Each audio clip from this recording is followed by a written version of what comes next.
exceptionnellement pour la version de 6 heures. J'accepte de passer quelques minutes sur la question de l'art contemporain.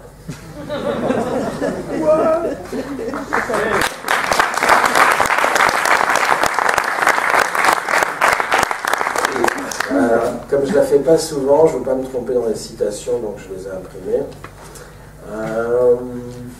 Je suis très très prudent avec la critique de l'art contemporain, parce que si vous ne prenez pas le temps d'expliquer ce que c'est que cette arnaque gigantesque,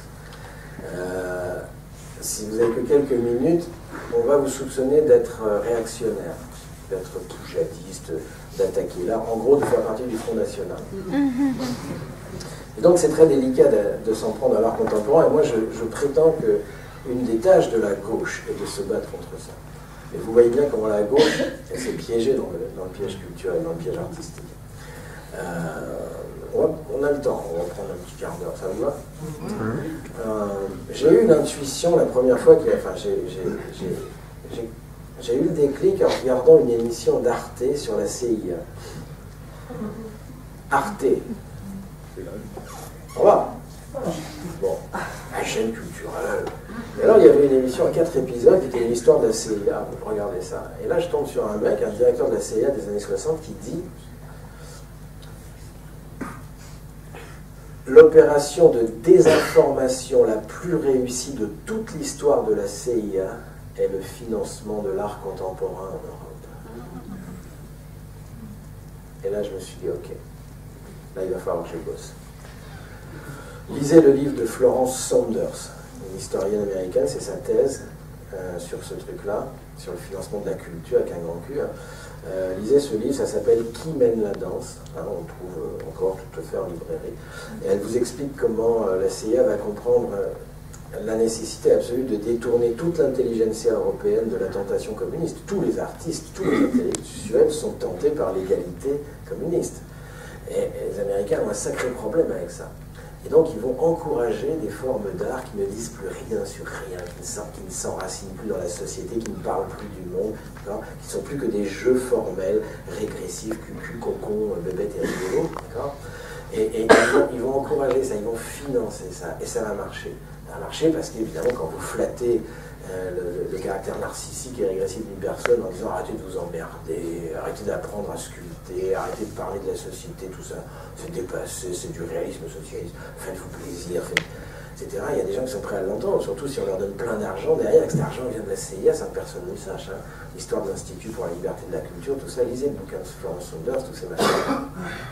Par exemple, en 74, ou 71, j'ai un doute, il y a Brejnev, 74, c'est possible que ce soit encore Brejnev-Nixon, 74, c'est possible. Mais bref, bon, peu importe. Il y a un risque de famine en Russie, et Nixon va accepter de filer à Brejnev en secret des millions de tonnes de blé. Et alors, il y a eu une petite expo d'art contemporain dans Moscou par des jeunes artistes qui font des trucs nazes, des trucs provocateurs, voilà. Et puis elle a été rasée au bulldozer, c'était dans un terrain vague. Évidemment, tout de suite, les flics sont arrivés, les soviétiques, allez, dégage. Et bien, les Américains vont conditionner la livraison des millions de tonnes de blé à la tenue de cette expo. C'est une petite clique de 10-15 artistes, c'est pas grand-chose, des petits... Voilà. C'est juste pour vous dire, ils vont conditionner les millions de tonnes de blé à la tenue de l'expo d'art contemporain. Ils savent le pouvoir de ce truc-là. C'est extraordinaire. Qu'est-ce que je peux vous dire? Qu'est-ce que je peux vous dire?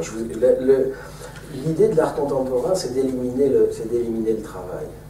C'est de l'art complètement idéologique. Si vous voulez, il y a un artiste français, il signe, quand il va au resto, il a une nappe en papier, il déchire un coin, il le signe. Et puis quand il a, je ne sais plus combien, je ne suis pas spécialiste de ça, mais quand il a, disons, 12 déchirouillis, je dis n'importe quoi, il en fait une œuvre. Bon, ça s'est vendu, son truc, il y a 4 ans, à la Biennale de New York, 200 000 €, et puis ça rentre dans des fonds spéculatifs à la Société Générale, ça va devenir 400 000 €, qui vont devenir 600 000 €, c'est un marché de l'art, et puis François Pinault va pouvoir y aller et défiscaliser. François Pinault et ses potes, les millionnaires. Et ça, c'est le rêve du capitalisme. Le rêve du capitalisme, c'est de fabriquer de la valeur sans fabriquer de la richesse. Vous voyez l'idée? C'est de fabriquer de l'argent en éliminant complètement l'idée même de travail, c'est-à-dire nous. On se passe en nous. Et l'art contemporain réalise ça. Et dès les années 60, vous avez des galeries en France qui vont absolument virer tout ce qui est peinture, tout ce qui est sculpture, et qui vont se mettre à exposer du non-travail. Et vous avez des milliers d'artistes qui vont se mettre à crever la faim. C'est des gens qui continuent d'apprendre à travailler une forme, à travailler une matière, à souder, à sculpter, à peindre, tout ça va disparaître. Et ils vont se retrouver dans une marginalité considérable. Tous ces gens-là, ce qu'on appelle les artistes de la main. Lisez le livre de Aude de Queyros qui s'appelle L'art caché. Et c'est extrêmement édifiant. Et va se mettre en place cette espèce d'art de marché qui s'appelle l'art contemporain.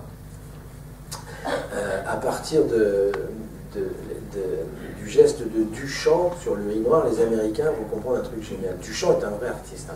Il fait un jour une provocation avec un riz noir, et les Américains ont un flash. Ils se disent, mais bon Dieu, mais c'est bien sûr. Pourquoi attendre le jugement de la postérité? Pourquoi attendre 2 siècles que le public décide qu'une œuvre a de la valeur? Un Rembrandt, un Picasso, j'en sais rien. Il suffit d'inverser le truc. Il ne faut pas attendre que ça soit l'œuvre qui fasse l'artiste. Il faut faire le contraire. Il faut désigner des gens, se mettre d'accord entre nous, désigner des gens comme artistes, et à ce moment-là, tout ce qu'ils font, c'est de l'art. Et c'est de l'art immédiatement. Et donc, vous pouvez construire un marché avec ça, alors que vous ne pouvez pas faire un marché avec du Velázquez, parce qu'il n'y en a pas assez. Alors qu'avec du Damien Hirst, vous pouvez, parce qu'il suffit de remplir une armoire avec des gélules, et que vous pouvez faire plusieurs fois par jour. Qu'est-ce qu'il faut pour qu'il y ait un marché? Il faut 3 conditions. Il faut des riches, il faut des millionnaires. C'est pour ça qu'il y a un marché de l'art qui émerge en Chine. Il faut des œuvres à profusion. C'est à ça que sert l'art contemporain, de pouvoir fournir ce marché.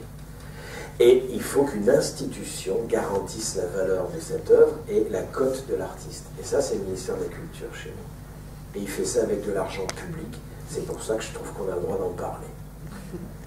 D'accord? Quand le ministère de la Culture achète avec l'argent public à des sommes extravagantes, des âneries, des andouilleries, des gags, cucu, concon, bébête et rigolo, il crée une cote.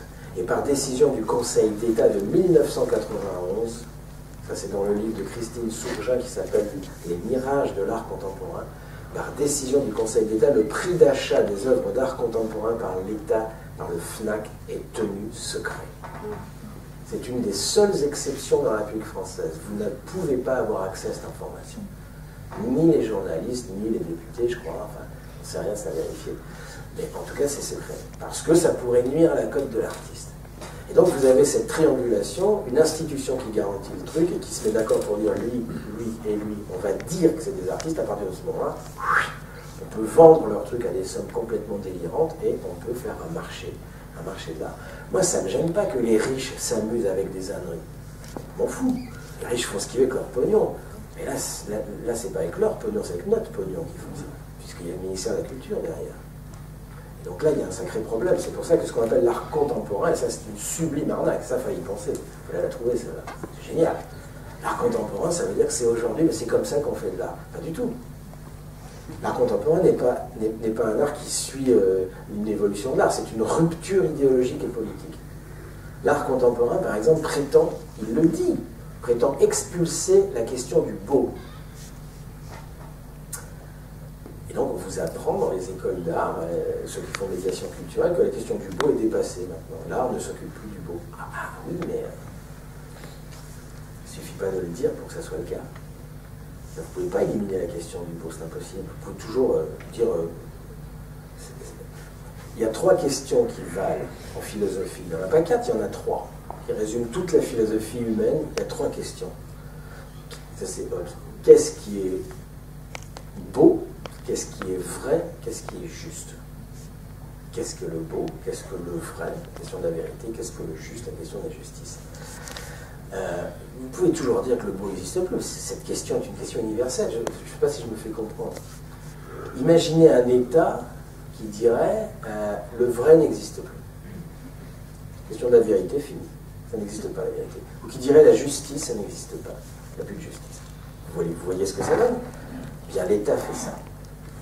L'État fait ça en disant le beau n'existe plus. Ah oui, c'est que la question du beau, c'est pas parce que Jacques Lang décide que ça n'existe plus que c'est une question qui existera toujours. Et donc c'est un art complètement idéologique dans lequel on inverse le truc et c'est désormais le regardeur qui crée l'œuvre d'art. C'est-à-dire c'est plus l'œuvre d'art qui crée le public, c'est le contraire. C'est-à-dire qu'on met, comme j'ai vu à la FIAC, je suis allé à la FIAC avec Marmel il y a 2 ans, vous avez 30 petites cuillères et c'est à vous de décider ce que vous mettez le sens que vous voulez là-dessus. Il n'y a plus de sens, c'est vous qui le mettez. Moi j'ai mis 30 petites cuillères. Elle va cher. Hein. Elle va cher. Vous avez écouté dans l'émission 3 réacs à la FIAC. On s'est fait plaisir. Hein, à un moment, on arrive dans un stand et moi je repère un petit crochet, 1,50 €, hein, un crochet Castorama, un crochet. Et le nom d'un artiste en dessous. Le petit cadre. Et donc je dis à Mermet, je dis ça c'est une œuvre. Mermet me dit non, pas déconner. Je dis si, c'est une œuvre, tu vas voir. Non, je suis sûr que non. Donc on arrive, on fait un peu les niais. Et donc Mermet il dit au gariste, donc un jeune gars, tu vois, voilà, tu vois, qui est à fond dedans, qui veut aider les artistes français. Enfin voilà, il essaie de se convaincre. Le rôle d'un critique d'art, c'est de se persuader de ce qu'il raconte. Hein. Et donc, Mermet dit c'est le crochet, c'est parce que vous attendez le tableau, enfin l'œuvre. Et donc le gars, voyant pas le piège, très gentiment dit ah non, c'est l'œuvre. Donc l'autre dit ah bon, c'est l'œuvre. Mais ça vaut combien? Et alors là, le gars dit ah, mais il ne faut pas commencer par poser cette question. Pourquoi tout de suite vouloir savoir combien ça vaut? Non, laissez-vous imprégner par le... Donc, le mec dit, non, mais je suis imprégné à mort, mais combien ça vaut? Et donc, le gars dit, bon, vous voulez savoir combien ça vaut? Ben oui, on vous le demande, oui. Bon, ça vaut 15 000 €. D'accord. Et on doit le mettre où? Mais où vous voulez.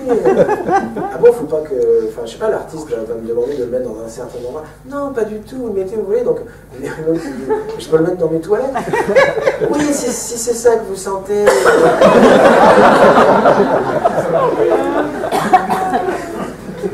C'est de l'art de marché. C'est de l'anti-art, c'est du non-art. J'ai aucun problème avec ça. Puis en plus, maintenant j'ai lu, ça va, je me sens pas tout seul. C'est vraiment une décision de casser la question de l'art. Mais je veux dire, bon, voilà, c'est pas parce que tu décides de la casser, parce qu'il y a un pouvoir complètement taré, et parce que des riches décident de se faire du fric avec ça, que la question de l'art cesse d'exister.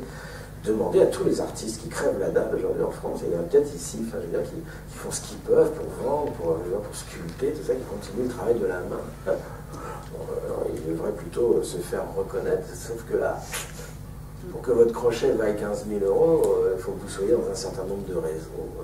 Il faut qu'on décide qu'on va jouer ça avec vous.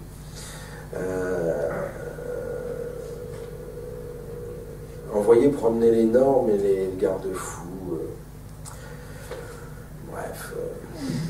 En fait, il s'agit d'une culture officielle démocratique. Faire pipi par terre, ou fabriquer des idioties comme ça, c'est une culture officielle, comme en Union soviétique, une culture d'État. Sauf que c'est une culture officielle démocratique, c'est-à-dire qu'elle consiste à valoriser en permanence de la liberté d'expression. Une liberté d'expression absolument sans objet. C'est-à-dire une expression qui n'est jamais subversive, qui n'est que transgressive. Vous voyez la différence entre une transgression et une subversion? Une grosse partie de l'œuvre de l'art contemporain, c'est pipi, caca, sperme, pipi, caca et sperme et crachat. Beaucoup de transgressions. Et faire pipi par terre à Avignon, si vous voulez, c'est de la transgression. Ce n'est pas de la subversion. C'est-à-dire que faire pipi par terre, ça ne fait pas peur au MEDEF. Et nous faire passer de la transgression pour de la démocratie, de la liberté d'expression, c'est vraiment nous prendre pour des quiches. Mais ça marche. Alors je vous ai présenté, je voulais vous citer, c'est le rêve de la marchandise, si vous voulez, c'est le rêve marchand. L'art n'est plus réduit qu'à un jeu formel complètement déconnecté de la vie et qui n'en reçoit plus l'impulsion. Alors, je me propose de vous citer quelques œuvres. Je ne vais pas les commenter, je vais juste vous les dire. Ça va? On a le temps? Tranquille. Alors, est-ce que vous connaissez BMPT?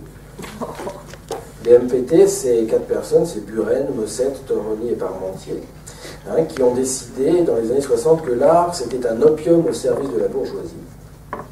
Et donc que l'artiste doit refuser le système et refuser de faire de l'art. D'accord? C'est ça qui fait que c'est un artiste. Vous me suivez? Vous arrivez à suivre? Donc l'artiste, c'est celui qui refuse de faire de l'art. Ça va? Bon. Donc Buren décide qu'il ne fera plus que des rayures verticales. 7 cm et demi. D'accord, donc Parmentier dit « Ouah, trop fort, t'es trop balèze. » Donc moi, je ferai des rayures horizontales. Parmentier ne fait plus que des rayures horizontales. Alors du coup, Mosset, il dit « Ah, vous êtes sérieux avec moi? Bon, bah, je ferai des points. » D'accord? Et des petits ronds. Et comme Mosset fait des petits ronds, Toroni dit « Bon, bah, je ferai des carrés, hein, des petits carrés. » Voilà, ils ont tenu parole hein, en tenant toute leur vie une peinture minimale. Marcel Duchamp dira, en regardant une œuvre de Buren, comme c'est emmerdatoire. Question bourgeoisie, ces 4-là ont plutôt bien réussi. Hein. Alors, support surface. Support surface, donc c'est un autre groupe. Alors, support surface, c'est très chouette. Alors, vous avez deux œufs, ils peignent des châssis sans toile.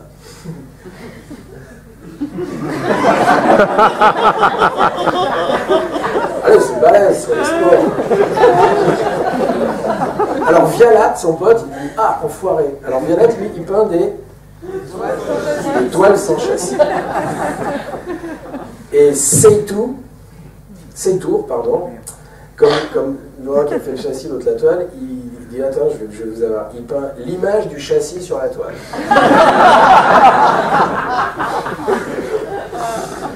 Voulant en finir avec les conventions de la peinture, tous finiront professeurs dans les écoles d'art. Hein.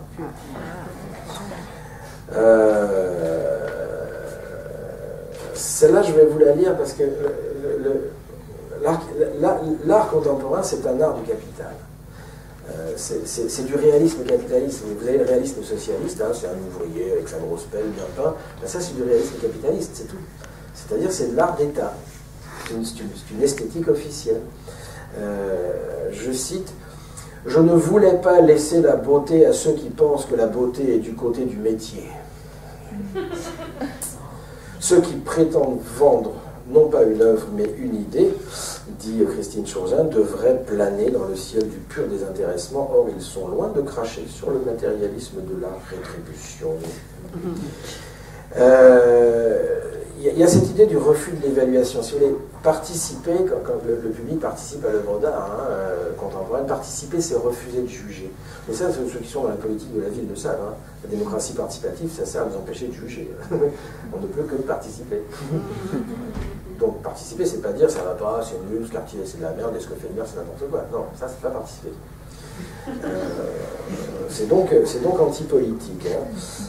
Le sens de l'œuvre n'est plus la déduction de sa forme.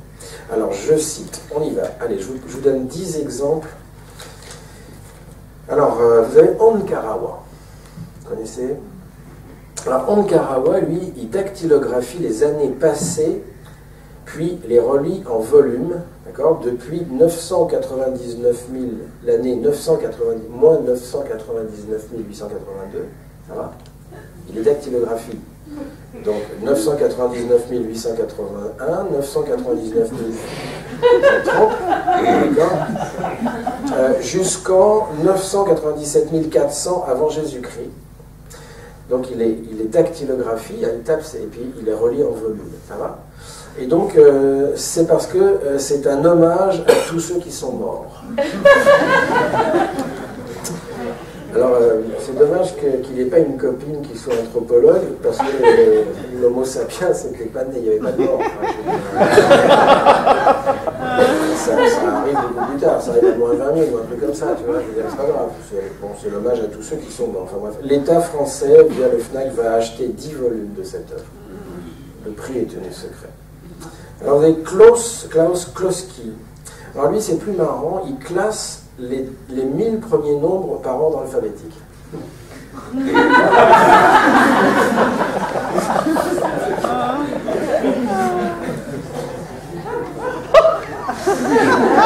Je me demande s'il n'y a pas des poujadistes dans la salle. Alors, Opalka. Alors, Opalka, c'est très chouette, lui. Il s'est amusé à peindre des nombres de plus en plus blancs. Donc, il peint sur une toile, hein, donc il peint des nombres. Et puis, toute sa vie, donc, il a fait ça pendant un nombre d'années absolument considérable. Et c'est de plus en plus blanc. Donc, alors, la toile est devenue totalement blanc au 1 000e. Et juste avant de mourir, il vient de mourir, il en était au 6 millionième. Il avait évidemment vendu une somme extravagante, sa dernière toile, c'est-à-dire la toile, quand il serait au moment où il mourrait, il avait prévendu cette toile. C'est de l'art contemporain, c'est un peu de l'art de marché quand même. Le jeu de paume a accroché l'œuvre en célébrant un art complètement dégagé des contingences de la vie. Et Opalka dit « J'ai compris le sens de ma vie dans le non-sens à peindre une suite de signes logiques allant nulle part et avançant à la rencontre de moi-même. » J'en cite que 10, hein, puis après on passe à autre chose. Vous avez Art Schwager. Alors lui, il a fait un polyptyque en formica, très grande réussite qui évoque le retable de l'agneau mystique de Van Eyck, ou plutôt l'armoire ouverte de ma concierge. Donc c'est un polyptyque, quand vous ouvrez, il n'y a rien dedans, en formica. Et la FNAC, le FNAC c'est le Fonds National d'Achat d'Art Contemporain, le FNAC dit, de pour les guillemets,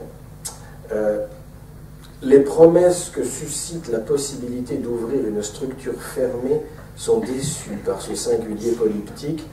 L'intérieur ne contient rien de plus que l'extérieur et l'ouverture des panneaux n'apportera aucun sens nouveau. La structure du retable se voit mise au service de la répétition du même. Alors on appelle ça du discours délirant. Tout le discours artistique, c'est du discours délirant. On fait ça dans les ateliers de désintoxication à la langue de bois. Hein. On s'amuse maintenant, on demande à des gens de présenter une œuvre et de nous faire un acte de médiation culturelle. Donc voilà, ils mettent une biscotte là-dessus, puis ils nous disent, alors voilà, cette permanence du permanent et de l'impermanent dans un re-questionnement de la verticalité, enfin tu vois, on se marre. Donc si vous regardez l'édito, par exemple, d'un spectacle de danse contemporaine, c'est souvent très impressionnant. Mireille Duchemol réinvente une histoire de la diagonale à travers une aventure de la peau toujours renouvelée. Tu vois, tu regardes le truc, tu dis, ouais, ça a l'air balèze. Puis tu le relis une deuxième fois calmement, et ça ne veut rien dire. Ça n'a absolument aucun sens. Et c'est pour ça que c'est de l'art. Si ça dit quelque chose, c'est pas de l'art. Vous avez Christian Boltanski, quand il a fait son tas de fringues au Grand Palais, il y a 2 ans, il y a 3 ans, monumental, vous savez, une fois par an au Grand Palais, il y a une œuvre monumentale. Donc Christian Boltanski, il avait fait un tas de fringues, il avait acheté des milliers de fripes aux Emmaüs, il avait fait une grosse montagne de vêtements. Et puis, il y avait des haut-parleurs autour, puis ça faisait boum boum, des bruits de cœur humains, boum boum, comme ça. Et puis il avait demandé à ce que le Grand Palais soit ni chauffé ni éclairé. Ça coûtait 30 € l'entrée, tu te caillais les niches, et donc tu faisais une fois le tour du tas de fringues, puis tu ressortais avant. Et ce qui est très intéressant, c'est Audrey, non, c'est pas Audrey Pulvar, c'est comment elle s'appelle, Pascal Clark, je crois, qui fait l'émission le soir sur France Inter. Je ne sais plus laquelle, enfin, il y a une animatrice qui l'interroge, et alors elle, c'est terrible parce qu'elle est pleine de bonne volonté, donc elle essaie de mettre du sens dans le truc, donc elle lui dit Christian Boltanski, est-ce que votre œuvre veut symboliser la Shoah? Donc lui répond non, pas du tout, non. Et elle insiste. Elle dit, pourtant Christian Boltanski, enfin cet tas de vêtements, on pourrait... Et l'autre commence à s'énerver, elle est marrante l'émission. Il dit, mais arrêtez de vouloir me faire dire quelque chose, enfin je suis un artiste. Animateur socio-cul dans une MJC, le mec, il ne parle pas de choses, il fait un acte... Non, bref. Alors l'exposition Voilà. Ça, c'était chouette, ça présentait un artiste qui archivait tout et n'importe quoi, mais qui déclare avec aplomb, c'est un système d'érudition inversé. Je ne veux pas imposer mes goûts, alors je présente des non-goûts. Bon, Bon, alors après, vous avez, comme sur la beauté, je vais passer parce qu'il y en a trop. Enfin, Nick Knight, lui, c'est un aquarium géant, fourmi des asticots au centre de la chapelle Saint-Charles. Vous avez Lee Bull, au MoMA, à New York. Lui, il a présenté des poissons en décomposition, en train de pourrir, avec des perles dessus. C'est joli. Alors vous avez un humour aussi assez marrant dans l'art contemporain. Au jeu de paume, ils ont exposé un camp de concentration en Lego. De Anselm Kiefer, Dieudonné Fressel, il est en tôle direct. Ou Henrik Plaigne Jacobsens, lui, il a fait une chambre à gaz hilarant. Donc, comme c'est de là, il a le droit. Ah, Paul McCartney, c'était chouette, vous avez suivi ça, c'était une ville du sud de la France. Il y avait un mannequin pantalon blessé qui était en train de pantalon baissé, qui était en train de forniquer à un arbre. Et c'était en pleine rue de, je ne sais plus quelle ville c'était, c'était dans le sud. Et donc le maire a interdit le truc, c'était tous les mondes qui passaient, qui voyaient un mec en train de baiser un arbre. Et donc le maire, qui est un réactionnaire de droite, manifestement, avait pas aimé. Alors, vous avez fait un bordel, la drague, le ministère de la Culture avait hurlé à la censure, enfin bref, bon. Bon, Wim Delvoye, vous connaissez, c'est la machine à caca. Olivier Blancard, lui, travaille que avec du sperme d'artiste. Michel Jounial, à la galerie Tempion, lui, après une messe en latin, il a fait manger son sang sous forme de boudin, afin d'être un archétype de la création. Oui, et Christine Surgeon dit un truc chouette, elle dit la régression n'a rien de neuf dans l'histoire humaine. La nouveauté, c'est son officialisation. C'est sa promotion au statut de normalité par le biais du mot magique culture et d'un appareillage intellectuel légitimateur. L'illusion de tout maîtriser par le concept révèle de l'infantilisme pédant. Vous avez des trucs pas mal aussi, c'est Iota Castro, donc non, c'est pas grave, ça pas pour un Nice. Ah oui, Paraponaris, pardon. C'était drôle ça. Il avait une expo qui s'appelait Tout ce que je vous ai volé. Donc il volait des trucs à des gens dans la rue et il en a fait une expo. Mais ce con, il avait volé un vélo et le mec reconnaît son vélo. Donc le mec prend le vélo et porte plainte contre l'artiste. Et donc, catastrophe, il ne peut pas le reprendre, c'est devenu une œuvre d'art le truc. Donc la drague va monter au créneau en lui interdisant de reprendre son vélo et en disant que c'est honteux de saccager une œuvre d'art. Et le mec il dit mais je veux juste mon vélo, merde. Moi c'était à Marseille. Alors vous avez le body art aussi. Alors Santiago Sierra, lui, il a payé 6 pauvres à la 20-30 $ pour avoir une ligne tatouée sur le corps. Bon, ça encore, pourquoi pas. Il a payé également des ouvriers africains 50 € par jour pour creuser 3000 trous inutiles pendant 37 heures par jour. Pendant 30 jours, 7 heures par jour en plein soleil. Puis ensuite, il les a fait boucher. C'était, voilà, son truc, c'était 3000 trous inutiles. Bon, c'est sympa. Ah, il y a John Cage, vous connaissez sa fameuse pièce silencieuse. Bon. Alors, ce qui est intéressant, c'est la définition qu'il en donne. Aucun sujet, aucune image, aucun goût, aucune beauté, aucun message, aucun talent, aucune technique, aucune idée, aucune invention, aucune intention, aucun art, aucun sentiment.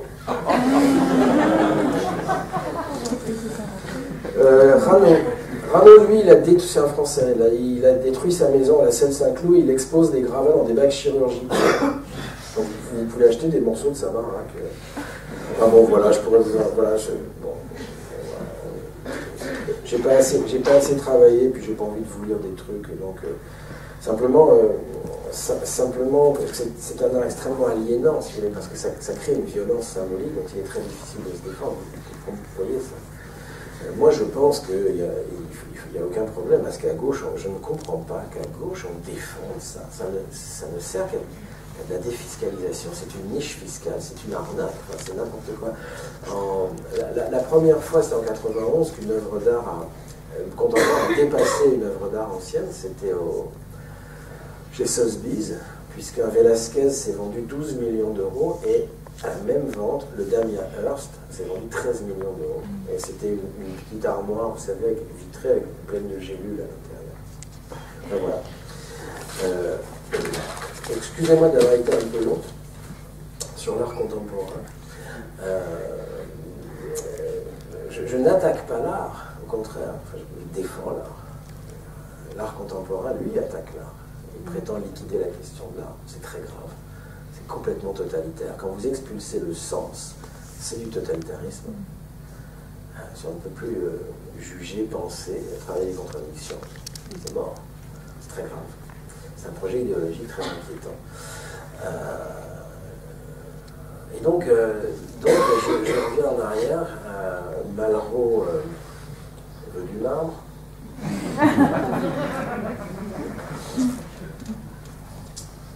Cette réduction de la culture à l'art est un vrai problème. Moi, je suis allé dans plein de colloques où il y avait marqué l'art et la culture. Le Parti communiste, l'art et la culture.